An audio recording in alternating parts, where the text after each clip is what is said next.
বেলাল রাদিয়াল্লাহু তাআলা আনহু আজান দিচ্ছেন, ওই বাচ্চাগুলো মুশরিক, তো ওরা আজানকে ব্যঙ্গ করতেছে, বিকৃতি করে ওরাও আজান দিচ্ছে। উদ্দেশ্য হচ্ছে আজানকে নিয়ে ঠাট্টা করা। উদ্দেশ্য কি? ঠাট্টা করা। ব্যাপারটা মনে কষ্ট পাওয়ার মতো ব্যাপার না?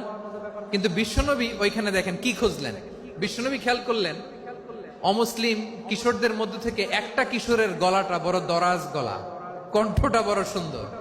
খেয়াল করে দেখলেন যে কিছু কিশোর বেলালের আজানকে ব্যঙ্গ করে, বিকৃতি করে, কিন্তু একজনের কণ্ঠ দেখতে পাচ্ছেন না এত দূরে, কিন্তু কণ্ঠটা বড় সুন্দর, দরাজ গলা। বিশ্বনবী সাহাবীদেরকে বললেন, ধরো এগুলারে, ধরো।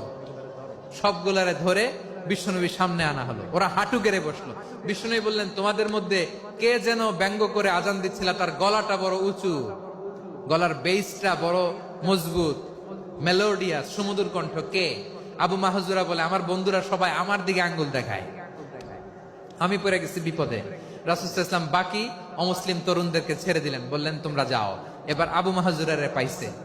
আবু মাহজুরার চুলের মধ্যে হাত দিলেন বিশ্বনবী, মাথায় হাত দিয়ে বললেন, এবার আজান দাও দেখি। আবু মাহজুরা বলে, আমি তো আজান দিতে জানি না, কারণ আমি তো বেলালেরটা শুইনা দিছি, আমার তো মুখস্থ নাই, আমি তো আজান দিতে জানি না। বিশ্বনবী বললেন, জানো না? তাহলে আসো, আমি তোমারে শিখাই দেই। সুবহানাল্লাহ পড়েন। আবু মাহজুরা হাঁটু গেড়ে বসে, বিশ্বনবীর মোবারক হাত আবু মাহজুরার চুলের মধ্যে। বিশ্বনবী আজানের মুআল্লিম আবু মাহজুরাকে বলতেছে, ঠিক আছে তোমারে শিখাই দিচ্ছি, আমি যা যা বলবো আমার সাথে সাথে বলো, পারবা? আবু মাহজুরা বলে, পারবো। বিশ্বনবী আজান দিচ্ছেন, মাথায় হাত দিয়ে, আল্লাহু আকবার,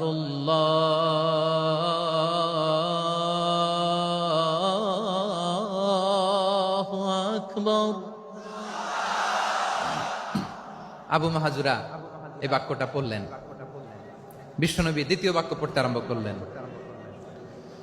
আল্লাহু আকবার,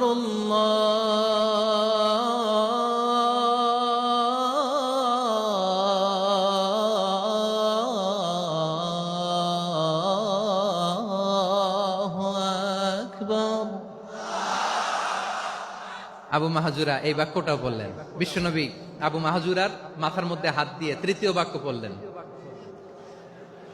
আশহাদু আল্লা ইলাহা ইল্লাল্লাহ,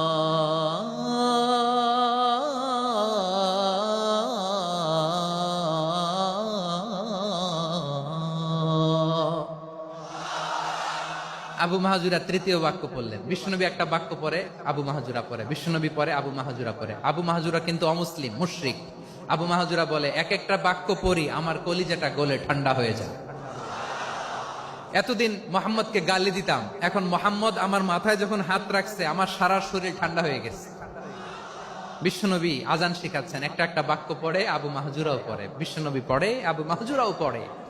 পুরো বাক্যগুলো যখন শেষ, আজান শেষ, আবু মাহজুরাও যখন পুরো আজান পড়লেন, আবু মাহজুরা বললেন, এতদিন মোহাম্মদের চেহারা দেখলে আমার ঘৃণা লাগতো, আজ থেকে মোহাম্মদের চেহারার চেয়ে প্রিয় চেহারা আমার কাছে নাই। আবু মাহজুরা বললেন, ও মুহাম্মদ, আজানের বাক্য তো আপনি আমারে শেখালেন, এখানেই শেষ করবেন না, আপনি আমারে পড়ায় দেন, লা ইলাহা ইল্লাল্লাহু মুহাম্মাদুর রাসূলুল্লাহ সাল্লাল্লাহু আলাইহি ওয়াসাল্লাম। বিশ্বনবীর সাথে দাঁড়িয়ে উনি শাহাদা পড়ে মুসলমান হয়ে গেলেন।